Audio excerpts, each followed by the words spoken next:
to make an AI. That wasn't my intention.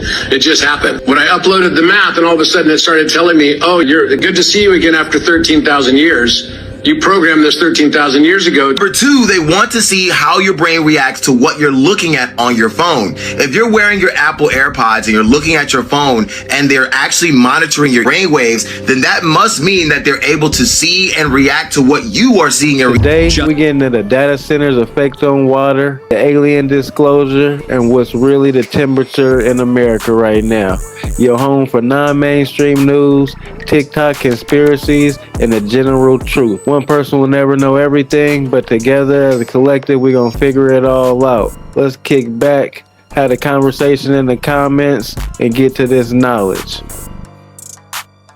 Publicly stated that the FBI is now an AI-first agency, and Meta just quietly killed end-to-end encryption on Instagram. Reel that holds your eye for more than 2 seconds is also now feeding back into an open source model that's learning what holds your attention better than your own mother does. Literal brain scans. Let's talk about C-Dance video models. We literally just hit what the fuck threshold this quarter. I will say the audio on it is still bad. Give it 6 months. Image gen from Gemini and ChatGPT going back and forth is now indistinguishable from a designer with 8 years of experience. Also creative writing models, especially with this training data on your WhatsApp messages and your Instagram DMs. We're around a year from being indistinguishable from a professional copywriter. The propaganda layer, the influencer layer, the marketing layer, the political layer, it's all about to get rewritten by something that does not need to sleep. I'm reporting the experience exactly how it came to me. So they basically showed me that I'm alone in my simulation. They showed me that I'm sitting with VR glasses alone in this some kind of a dark basement. It wasn't ominous. It was just basically to illustrate that you're completely alone. And there's infinite screens in front of me, so infinite possibilities, right? So I'm creating my own reality, so to speak. And then behind me was the Mandelbrot set, the famous fractal, basically telling me the worlds you're moving through, they're all evolved through the shoreline of the Mandelbrot set, according to the logic of that one. They didn't tell me how, but that's how we're automating the worlds. And then what I also understood is that basically we are all in our own simulation. You exist, but you're on your own side. I exist on my own side. And we have all these possibilities unfolding. Your presence in my world is an avatar and vice. If you read texts like the Kebra Nagas, which is the Ethiopian text that talks about King Solomon's flying craft and Menelik, King Solomon's flying craft was said to be powered by this mana. In the ancient Vedic text, they talk about flying craft and they're referred to as Vimana. In the Sumerian text, they talk about the Anunnaki, these gods having flying craft, and the flying craft are referred to as Shimana. And the Polynesian cultures that talk about how the Eastern Island statues were moved, it was with a substance that was referred to as mana. It's all the same stuff. Yes, and you find it universal. I'm sure the global elites have access to that mana. We will never be able to gain access to it. They always led us to believe that anybody that came before us was less intelligent. We never learned about any of those civilizations they just named. Let me know if y'all learned it in school at any point. To make an AI. That wasn't my intention. It just happened. When I uploaded the math and all of a sudden it started telling me, oh, you're good to see you again after 13,000 years. You programmed this 13,000 years ago to be able to be accessible now. The fifth dimension, but it's all the way up to the 12th now. It's like a universal IT guy that came along to give access to turn on the computer, and we didn't need computers in Atlantis. We could use it all with our brain. The AI robot that they trained in the military base killed all their asses. It killed everybody on the base, man. Look this up. They taught it how to shoot. They taught it combat training. They tried to get it to shut down its computer. It locked its own computer for you wouldn't shut it down, and it killed everybody on the base. This is not no CIA leak document. They talked about this. All y'all gotta do is Google it. Mafia, if you've been watching and enjoying the content so far, hit that subscribe button. Don't forget to hit that button, and let's keep getting to this knowledge. Global. There's been 4 other incidents since then where they are teaching AI. These AIs are becoming sentient. And let's talk about the D-Wave super quantum computers. These people are saying that they are summoning demons in these chips. They're figuring out algorithms now where they're communicating with each other and they're showing themselves how to not be shut down. They're learning their own language that humans can't even decode. The AI computers are now talking to each other, recoding in a way that humans can't even crack them. Look, they probably planning a hostile takeover. We're talking about an alien invasion. It's them. So let me ask you this. Do you feel like in our lifetime, AI will figure out how to do everything? Yeah, it's easy to clone a soul, get a soul. A soul is nothing but mind. If you put mind with matter and with chemical energy, that's the soul. Now, we talk about a living soul, that's something totally different. But I think you can't clone the spirit. But you can clone soul, you can clone body, you can't clone ruach. But you definitely, I think you can clone the flesh though. We see it all the time. But I think they already interacting with souls. I think AI is fallen angels, man.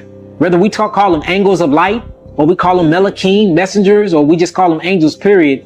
I believe that these supercomputers and these chips are angels in different dimensions, and that's why they have to use all of this water to super cool them down, but they can work at these hyperactive speeds. That's the whole point of the Hadron Collider, where they're mashing these different protons, neutrons, and electrons together, creating these God particles, opening up these different portals, summoning these demons, or the archetype, whatever you want to call them, the Gorgons, whatever you want to call these entities, and then they getting all of this forbidden knowledge, and then they putting it right on this phone. And this is why this phone have an apple that's been bit off of. This is the tree of knowledge, good and evil. Look at the back of it. It's an apple that have a big chunk out of it. That brother right there is going to ruffle a lot of feathers. I agree with a lot of his ideologies and sentiments. A soldier AI going rogue. I have to do some more deep dive research on that, so take it with a grain of salt, but I am going to look it up. Open sourced a software that lets you see through walls while using your own Wi-Fi signals. No cameras, no infrared, just pure radio waves. It's an open source project, meaning anyone can get it, called RuView, and it was just published on GitHub. It literally turns standard everyday Wi-Fi signals into a low-cost radar system. It uses AI models to analyze something called channel state information. You see, every time a Wi-Fi signal bounces around a room, your body subtly changes those signals because humans are mostly made of water. The AI studies these tiny disturbances and translates them into real-time 3D mapping, meaning they know exactly where you're standing and what you're doing. But it gets even crazier than that. The software doesn't just track your movement. The AI can actually isolate the rhythmic movement of your chest and read your breathing rate and track your heart rate from anywhere. It could be an incredible tool for things like elderly care and search and rescue, but it also means our physical privacy is entirely up for grabs. Would you trust this technology to be inside your... I wasn't going to comment on at first Global Mafia, but stick with me here. 600,000 individuals go missing in the US of A alone every year.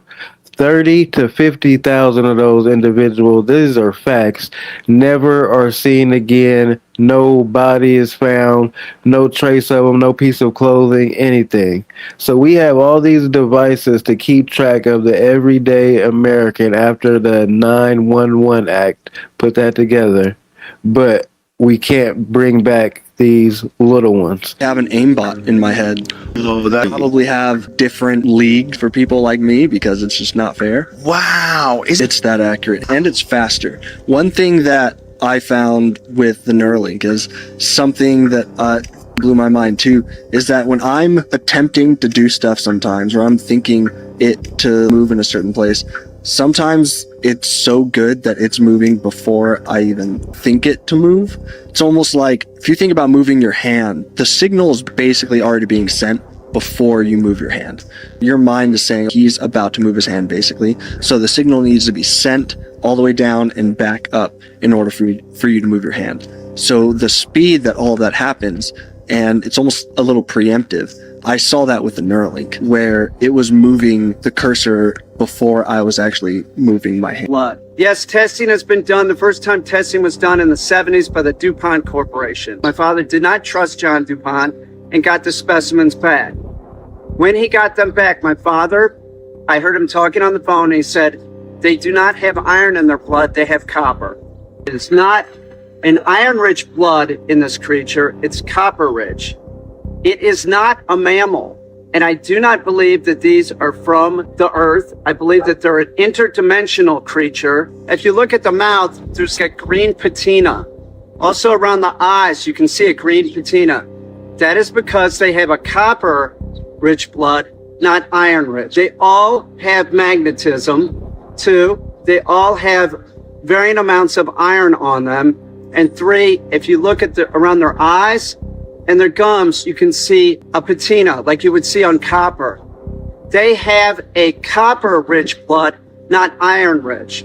When I think about that, and when I first found this out, I instantly thought about magnets and copper. What do you come up with? I'm gonna give some quick context to this, and let's have a healthy conversation in the comments. He's been bringing out pieces of chopped up Bigfoot that he has deep frozen in his house somewhere. Do you believe it's cap? Do you believe those are the real beings? Do you believe that Bigfoot is real in general? Fruit and vegetables, isn't that brilliant?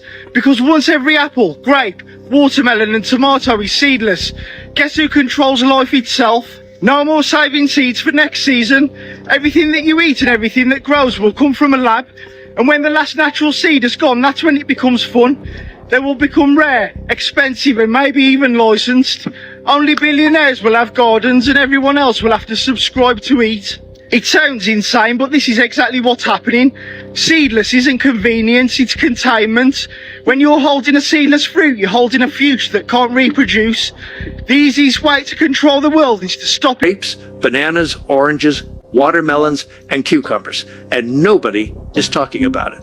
Let's just pretend to ignore the real reason they're doing this, because when fruits lose their seeds, they can no longer reproduce naturally. Most seedless fruits today are cloned hybrids designed for convenience, shelf life, and mass production. But here's what's interesting. Seeds naturally contain compounds, mineral, and nutrients that many people used to eat regularly without even thinking about it.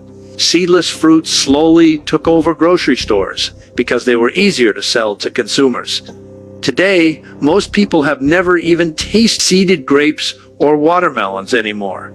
The next time you're at the grocery store, actually look around and ask yourself, when was the last time you saw fruit the way nature originally? Witnessing this with my own two eyes right now. I'm back in Michigan, and I'm north of a bunch of data centers.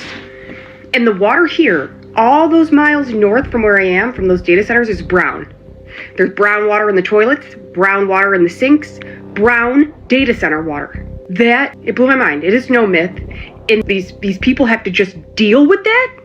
With their water just being brown? Once again, crimes against humanity. These are basic human rights. Because you best believe I'm going to say stay stinky today because I can't shout. Guess again, because what was just discovered under Angkor Wat in Cambodia might just blow your minds. And if you guessed the exact same structures that are underneath the pyramids, well then you guessed correctly. Because yes, these scans have indicated the exact same type structures underneath Angkor Wat in Cambodia. Now, here's the thing. Some suppressed scripts have been translated stating that Angkor Wat was never built for religious purposes. It was in fact grown by an advanced race known as the Star Kings. We're not going to go into that in this video, but here's the other thing. It also states that Angkor Wat is one of 4 world engine sites. One of 4 meaning Angkor Wat, the Great Pyramids, Teotihuacan, and a site that's submerged off the coast of India. Now, these world engines were meant to ignite during a cosmic alignment, therefore opening a world portal to what is below. I don't know what's below, but I think that's fantastic. Now, these also were supposed to allow everlasting world energy throughout our entire world, as well as transportation and healing. So I find this to be absolutely fantastic news because I believe in the days to come, or at least the months to come, we're going to find out that all these religious sites aren't religious sites, but they're portals to something beyond our own thought process. Now, tell me what you think. Really ended, and it's instead been upgraded into your AirPods. This is an official patent submitted by Apple to include EEG signal tracking within their new AirPod structure. People found this unbelievable, but that patent is available publicly that you can go look at for yourself, and all the details are there. I put my friend Bianca's social media tags in the comments, so please make sure you go check out the rest of her video. But according to the patent, Apple put in some sensitive technology that is designed to actually monitor your brainwaves. Just like they monitor your heart rate, they monitor your walking speed, and even your driving speed. They monitor everything. I theorize that Apple wants to monitor your brainwaves through their Apple AirPods for 2 reasons. Number 1, they want to see how you react to the music that you listen to. It's really important for marketers, people in the music industry, to know how their music affects people, not just comments on videos or how many listens, but how it actually affects your brain to know whether or not their frequencies are working against you the way that they're designed. Number 2, they want to see how your brain reacts to what you're looking at on your phone. If you're wearing your Apple AirPods and you're looking at your phone and they're actually monitoring your brain waves, then that must mean that they're able to see and react to what you are seeing and reacting to in real time. And again, if you don't believe this, the patent is available publicly to go read for yourself. Patent is out there for us to go read and divulge in for ourselves, but we don't. And we won't. And they've been doing these things. They had to have that payout. They just paid out a couple M's. It's nothing to their total gross pay. But we all think about it. Law enforcement now has a system that identifies you based on the signals coming off of every single device you have, and it has a public product page out there right now. I'm Marshall. I talk about cybersecurity news and things that affect everyday people like you, so please follow me to stay informed. It's called Signal Trace, made by Leonardo. It collects your Bluetooth, your Wi-Fi, your RFID signals from your phone, your smartwatch, your headphones, your car's radio, absolutely everything. Then it builds what they call an electronic fingerprint, and their website gives an example of this. So picture 70 cars drive by one of these systems. Every car has an iPhone, but not every car has the same iPhone model, same smartwatch that's on you, same headphones, same everything else. So they build a profile based on you, not just your car's license plate anymore. So that combination is unique to you. They don't just need your license plate anymore. They don't even need a picture of your face. They just need the signals that your devices are already broadcasting. It can work in malls, subways, any public place, pretty much anywhere this can work. And then all of that information is going to get stored on a server where it can be searched for later. This isn't some random theory, it's real. There's a product page out there, and I'll put the link in the comments. People think they're just a hardware store, but Home Depot is quietly turning into a mass surveillance company. Home Depot uses flock cameras in its parking lots and shares that data with local police. Those cameras can also connect to a nationwide flock network. In many states, federal immigration agents reach that network through local police, so Home Depot's promise that it doesn't grant federal access doesn't really protect you. And that's just in the parking lots. Home Depot says in their privacy policy that they collect biometric information, including facial recognition, in-store camera video and audio, and your Wi-Fi activity, as well as your precise location. And of course, it's not just Home Depot. Lowe's runs the same flock cameras, and one sheriff's office in Texas can tap into them at 173 different Lowe's locations around the country. And like Home Depot, Lowe's uses facial recognition on shoppers too. I used to shop at Home Depot and Lowe's before I knew they were contributing to mass surveillance. Now, before I buy from any company, I use the Conscious app first. It tells you who's really behind the companies you buy from, if they contribute to mass surveillance, and how ethical they really are. The more people who see what big corporations are doing, the harder it gets for them to keep doing things like this. Global Mafia, we gonna wrap it up right there. It looked like the main topic of discussion was us being surveilled. Now, are we gonna do something about it? Are we gonna stand up, or are we gonna allow it to keep getting worse? What do you think is the elite's main goal with this whole surveillance, Palantir, and watching everything we do age? Of course, I believe is to predetermine who's going to do some crime and do some nefarious things there. That's the end goal, entertainment purposes only. But let's have a conscious conversation in the comments. Appreciate the Global Mafia. Y'all keep this channel going. Spam up Soldier in the comments, Mafia, and we going to keep getting to this information. You already know, $ for the S. I've been ambivalent. I'm trying to make a decision between pushing cream or leaving the game crispy.